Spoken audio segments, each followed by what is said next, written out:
Hi guys, कैसे हैं आप सब। आई होप कि आप सब बहुत बढ़िया है। और देखिए, मैंने तमाम वीडियो अपलोड कर दी हैं। ये भी एक नई वीडियो है, इसमें भी आपको नए क्वेश्चन देखने के लिए मिलेंगे। और जब तक आपका एग्जाम नहीं हो जाएगा एमपी पुलिस का, मैं वीडियो अपलोड करता रहूंगा। आप 5-10 मिनट का टाइम निकाल के जरूर देखें, आपको हमेशा सहायता मिलेगी इन वीडियो से। ठीक है, चलिए शुरू करते हैं। देखिए, ये क्वेश्चन जो है एमपी व्यापम के द्वारा पूछे जा चुके हैं एमपी पुलिस में। ठीक है, उन्हीं क्वेश्चनों को मैंने सबको पिकआउट किया है। देखिए, सबसे पहला क्वेश्चन है कि 1, 5, 11, 19 और 29 में क्या संख्या आएगी। देखिए, मैं आपको शॉर्ट में बताऊंगा, बिल्कुल भी टाइम वेस्ट नहीं करूंगा आपका। ठीक है, बेसिक आपको जानकारी होनी चाहिए। देखिए, 1 है, 5 है, 11 है, 19 है और 29 है। तो इसमें डिफरेंस देखिए, इसमें कितने का है 4, इसका डिफरेंस क्या है 6 का, इसमें डिफरेंस है 8 का, इसमें डिफरेंस है 10 का। तो अब आपको पता पड़ रहा है कि अब डिफरेंस जो आएगा 12 का आएगा। तो इधर 29 और 12 कितने हो गए 41। तो आपको इधर क्या आना है 41 आना। तो 41 आपका राइट आंसर हो जाएगा। ठीक है, चलिए दूसरे क्वेश्चन पे चलते हैं। इसमें है 8, 13, 21, 32, 47, 63 और 83। इसको देखो हम लिख लेते हैं सबसे पहले। 8, 13, 21 है ना, 8, 13, 21, 32, 47। मैं आपको लिख के बताता हूं। तो देखिए दोस्तों, मैंने इधर लिख ली है ये संख्याएं। अब देखिए आप, इनमें डिफरेंस कितने का है हमें देखना है। ऑड वन, मतलब इनमें से एक संख्या ऐसी है जो नहीं होनी चाहिए, उसकी जगह दूसरी होनी चाहिए, तो वो हमें खोजना है। कैसे खोजेंगे। इसमें डिफरेंस कितने का है, इसमें डिफरेंस है आपका 8 से 13, तो जी हो गया आपका 5 का डिफरेंस। ठीक है, इसमें डिफरेंस कितने का है 13 से 21, जो हो जाए आपका 8 का डिफरेंस। इसमें कितने का है, जो हो जाएगा आपका 11 का डिफरेंस। अब आप इसमें डिफरेंस निकालिए, ये 3 का है। इसमें डिफरेंस निकालिए, ए वाला भी 3 का है। यानी जो अगला डिफरेंस होगा वो भी 3 का ही होगा। ठीक है, यानी जो अब जो डिफरेंस होगा वो भी 3 का होगा। यानी इधर क्या आना चाहिए, इधर आना चाहिए आपका 8, 5 आ गया इधर, इधर आ गया 8 है ना। फिर 11, 12, 13, 14 आना चाहिए इधर। ठीक है, 14 आना चाहिए। अब देखिए 8, 5, 13 हो गया, 18, 8 और 13 21 हो गया, और 21 और 11 आपका 32 हो गया, और 32 और 14 हो जाएगा आपका कितना 46। इधर 46, यानी कि 47 की जगह 46 आना है। और जैसे ही आप इधर 46 रखेंगे तो सब में 3 का डिफरेंस हो रहा है ना। इधर आ जाएगा 14, फिर इन दोनों में जब आप डिफरेंस करेंगे तो इधर आ जाएगा आपका 17, इन दोनों में डिफरेंस करेंगे तो आ जाएगा 20। इस तरह से आपकी जो सीरीज जो है कंप्लीट हो जाएगी। तो 47 आपका सही उत्तर है। अब चलिए अगले क्वेश्चन पर। 1, 2, 6, 24, 120। देखिए 1, 2, 6, 24, 120। अब इसमें तो बहुत इजी है, आपको दिख ही रहा होगा। गुणा 2 है, फिर गुणा 3 है ना। 1 गुणे 2, 2, 2 तिया 6, 6 चौका 24, 24 पंचे 120, और 20 छक्के गुणा हो जाएगा 6 में, 720 आ जाएगा आपका आंसर फाइनल। ठीक है, सही उत्तर है आपका 720। देखिए ये सही उत्तर 720। अब अगला क्वेश्चन देखिए क्या है। अगला क्वेश्चन है आपका कि हाँ, लुप्त अक्षरों यानी लुप्त अक्षर को संख्या चुनकर श्रृंखला को पूरा कीजिए। इससे पहले वाली वीडियो में मैंने बताया है आपको क्या करना पड़ता है कि आपको उसको गिन लीजिए कितने अक्षर हैं। तो देखिए कितने अक्षर हैं, जो खाली स्थान है उनको भी गिन लिया करो। 1, 2, 3, 4, 5, 6, 7, 8, 9। 9 अक्षर है ना, तो 3 का गुणज होगा जी। अगर 16 होंगे तो 4 का गुणज, 9 है तो 3 का गुणज, मतलब 3 में हम इसको डिवाइड कर लेते हैं। पहले हम इसको लिख लेते हैं। देखिए इधर क्या है, सबसे पहले इधर है बी, फिर है आपका ए, फिर है आपका डैश, तो जी 3 हो गए। अब देखिए बी डैश ए, फिर आपको हमने कर लिया, फिर है आपका डैश ई डैश। अब देखिए आप इसमें इसमें आप ऑब्जर्व कीजिए आपको क्या दिख रहा है। इसमें दिख रहा है मुझको कि बी के बाद ए आना है। देखिए बी के बाद ए इसमें है, तो बी के बाद ए इसमें आ जाएगा है ना। तो इधर बी आ जाएगा तो इधर ए आ जाएगा। देखिए बी के बाद डबल ए है तो मैंने डबल ए भर दिया, इसमें भी डबल ए। इसका मतलब हमारी सीरीज कंप्लीट हो गई, आप देख भी सकते हैं। तो अब हमें भरा क्या क्या है आप जी देख लीजिए। सबसे पहले हमने इधर ए भरा, फिर इधर ए भरा, फिर इधर बी भरा, और फिर इधर ए भरा। तो ए बी बी जो आपका ये आंसर बिल्कुल ए बी ए सही उत्तर है। अगला है उस समचतुर्भुज का क्षेत्रफल क्या होगा जिसकी एक भुजा इतनी है और विकर्ण इतना है।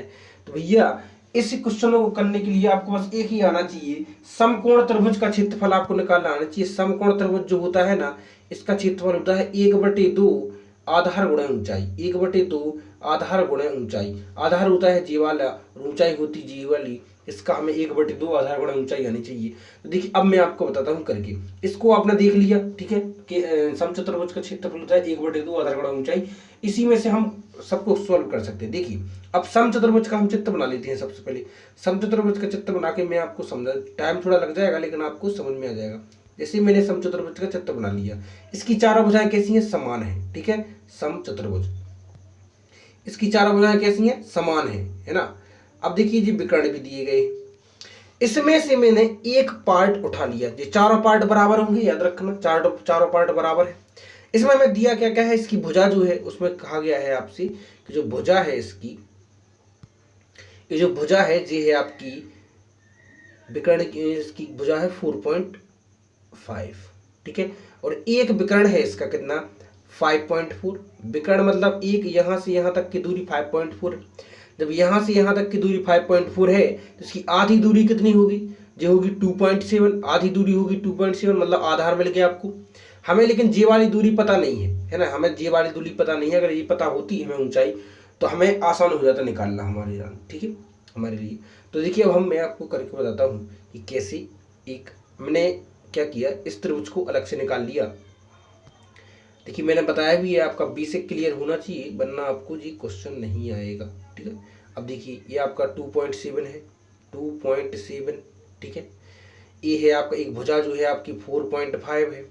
हमको फाइंड आउट करना है x यानी लंबाई परपेंडिकुलर, तो इसका सूत्र है अंडर रूट 4.5 2.7 उसके बराबर है किसके, 45 माइनस 27, और जी है आपका स्क्वायर में। ओके, 45 का स्क्वायर क्या आएगा, 45 का स्क्वायर आएगा 2025, माइनस 27 का स्क्वायर आएगा 729, और जैसे ही आप इसको इसमें से माइनस अंडर रूट इसमें से माइनस करेंगे तो 1296 आपका अंडर रूट आ जाएगा। और 1296 जो है 1296 जी किसका अंडर रूट है, जी है आपका 36 का, यानी 3.6 आपकी 36 का है ना, तो जी आपकी जो परपेंडिकुलर है वो 3.6 आ गई। अब देखिए मैं फिर से आपको एक स्केच बना के बताता हूँ। 1/2 इसका क्षेत्रफल क्या होगा, 1/2, आधार क्या है 2.7, ऊंचाई है 3.6, है ना।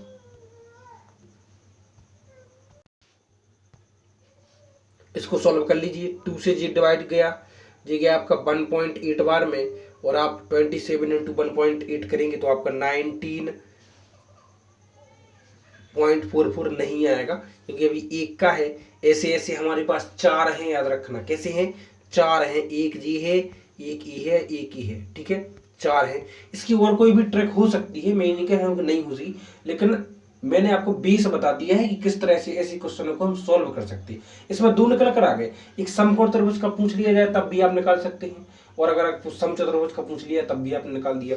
एक का निकल गया है आपका, तो हमको 4 का गुणा करना है, तो 2.7 इंटू 1.8 इंटू 4 करेंगे आप तो आंसर आ जाएगा 19.44।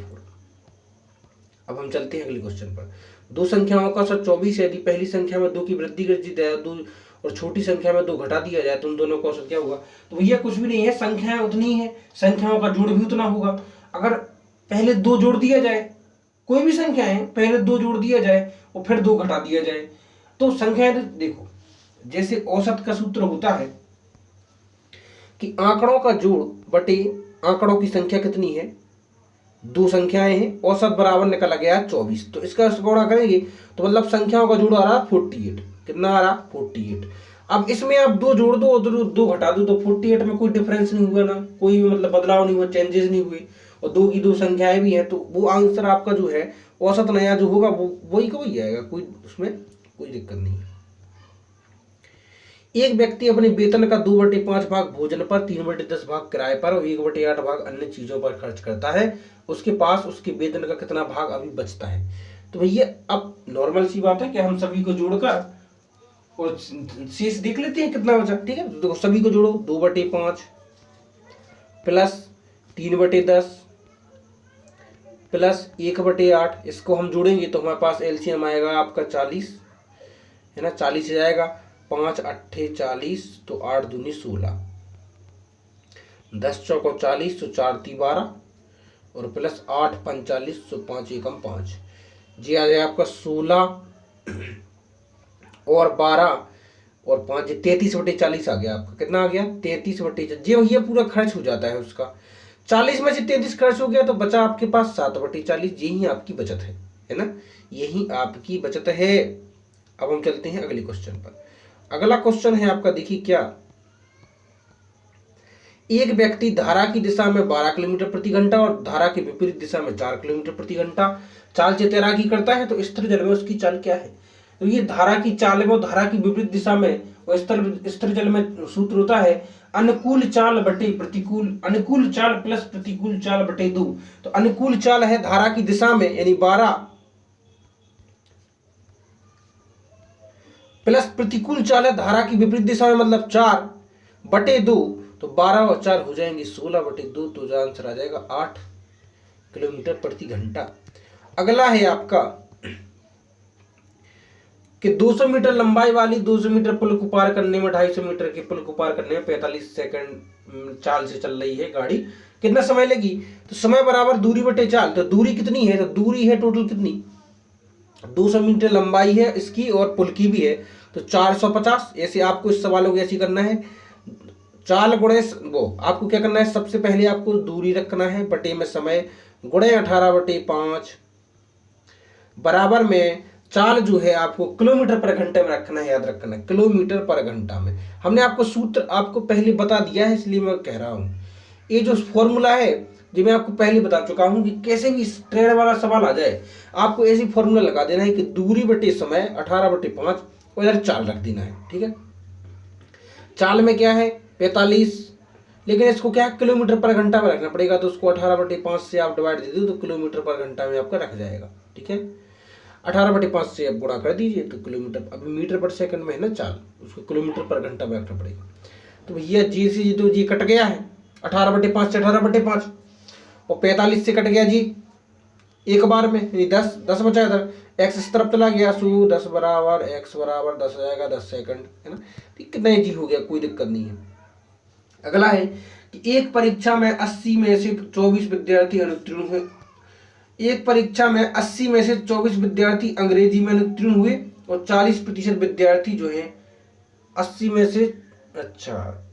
से 24 विद्यार्थी अंग्रेजी में अनुत्तीर्ण हुए। तो ये 80 में से 24 है